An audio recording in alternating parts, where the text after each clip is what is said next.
Hello बच्चों, मैं हूं मीनू चौहान और आज हम लोग संस्कृत रुचिरा भाग 2 के अंतर्गत अपना द्वादश पाठ यानी 12वां अध्याय विद्या धनम यानी विद्या रूपी धन का अध्ययन करेंगे। और हमारे इस पाठ का नाम है विद्या धनम यानी विद्या धन। और इस पाठ में विद्या रूपी धन को सबसे बड़ा धन बताया गया है और यह भी बताया गया है कि ये मनुष्य का अतिरिक्त सौंदर्य है। और मनुष्य विद्या की महिमा के बारे में भी इस श्लोकों के द्वारा बताया गया है। तो हमारा पहला श्लोक, सभी धनों में विद्या धन सबसे बड़ा है, इसके बारे में बताया गया है। तो चलिए पढ़ते हैं हम।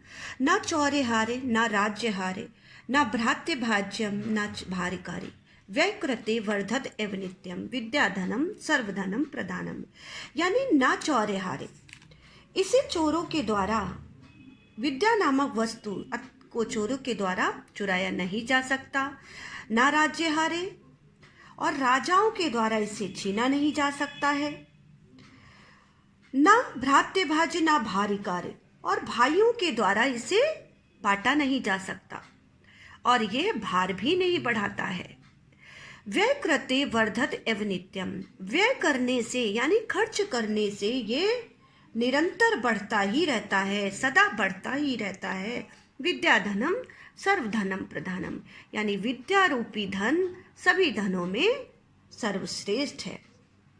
अब है हमारा अगला श्लोक, और इस श्लोक में मनुष्य के अतिरिक्त सौंदर्य के बारे में अर्थात सुंदरता के बारे में बताया गया है कि विद्या रूपी जो मनुष्य के पास अतिरिक्त गुण है, विद्या रूपी जो धन है वो एक सौंदर्य के समान है।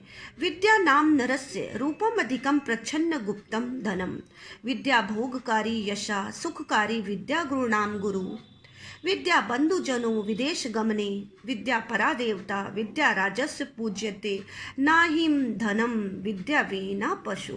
तो विद्या नाम नरस्य रूपम अधिकम प्रच्छन्नम गुप्तम धनम, यानी विद्या नामक वस्तु मनुष्य का रूपम अधिकम यानी मनुष्य का अतिरिक्त गुण है। अधिकम मतलब अतिरिक्त गुण है, अतिरिक्त सौंदर्य है। प्रच्छन्न गुप्तम धनम, और छिपा हुआ सुरक्षित धन है। विद्या भोगकारी, विद्या भोगों को देने वाली है। यशकारी, यश को बढ़ा, और यश सुखकारी विद्या यानी यश व सुख को देने वाली है। विद्या गुरुणा नाम गुरु, विद्या गुरुओं की भी गुरु है। विद्या बंधुजनों विदेश गमने विद्या परा देवता, विदेश जाने पर विद्या बंधु के समान है, भाई के समान है।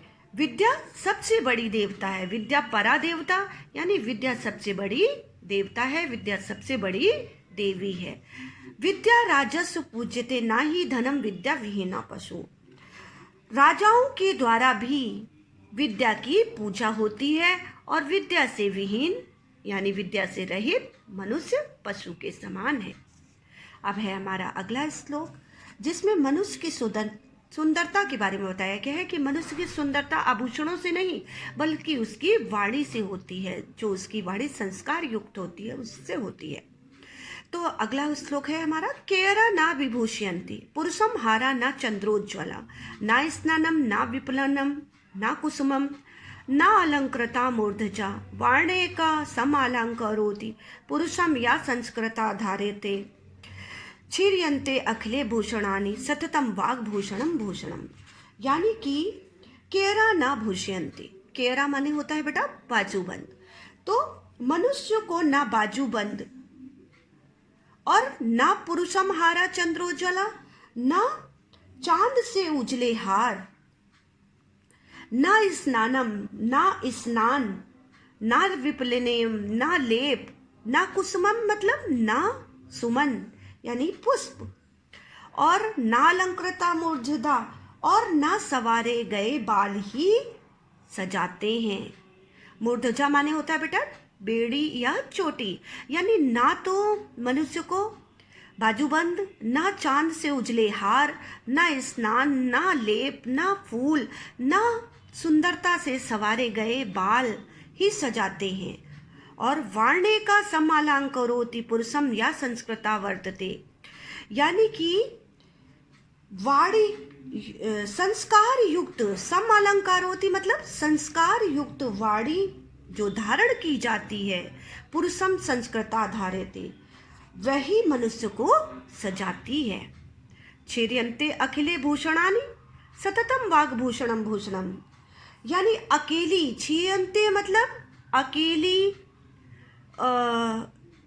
छीयन्ते अखिलम भूषणम सततम वाग्भूषणम, और अकेली वाणी ही सारे आभूषण, छीयन्ते अखिलम भूषणम मतलब संपूर्ण आभूषण नष्ट हो जाते हैं। संपूर्ण आभूषण कब नष्ट हो जाते हैं? सततम वाग्भूषणम भूषणम, यानी जब वाणी रूपी गहना पहना जाता है।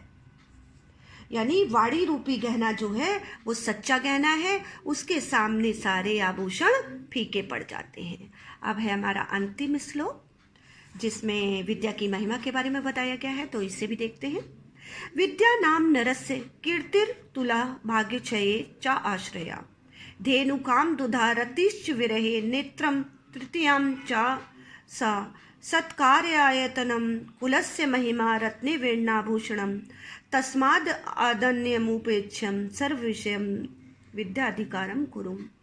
तो है अब हमारा विद्या नाम नरस्य कीर्तिर तुला भाग क्षये आश्रया, यानी विद्या रूपी, विद्या नामक जो ये पदार्थ है, विद्या नामक जो वस्तु है, मनुष्य का अतुलनीय, मनुष्य का अतुलनीय यश है। और भाग्य क्षय आश्रय चाश्रया, भाग्य के अधीन हो जाने पर, भाग्य के कमजोर हो जाने पर ये सहारा बनता है। कामधेनु काम दुधा रतिश्च विरहे नेत्रम तृतीया चौसा, कामधेनु मतलब कामधेनु के समान कामनाओं को पूर्ण करने वाली है कौन? विद्या। और वियोग के समय रतिश्च विरहे, यानी कि वियोग के समय, परेशानी के समय आनंद देने वाली है। और तृतीयम नेत्रम चासा, आनंद देने वाली, और यह तीसरा नेत्र है। सत्कार आयतनम कुलस्य महिमा रत्ने वीर्णाभूषणम, और सम्मान का घर है। सत्कार आयतनम कुलस्य, सम्मान का घर, कुलस्य महिमा, कुल की महिमा है, रत्ने वीर्णाभूषणम, बिना रत्नों का आभूषण है। तस्माद अदन्य पेक्ष्यम सर्व विषयम विद्याधिकारम कुरुम, तो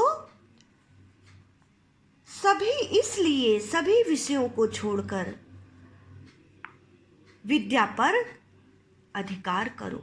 यानी तस्मात् अनुपेक्ष्यम, सभी विषयों को छोड़कर विद्या पर अधिकार करो। तो आई होप आप सबको समझ में आ गए होंगे।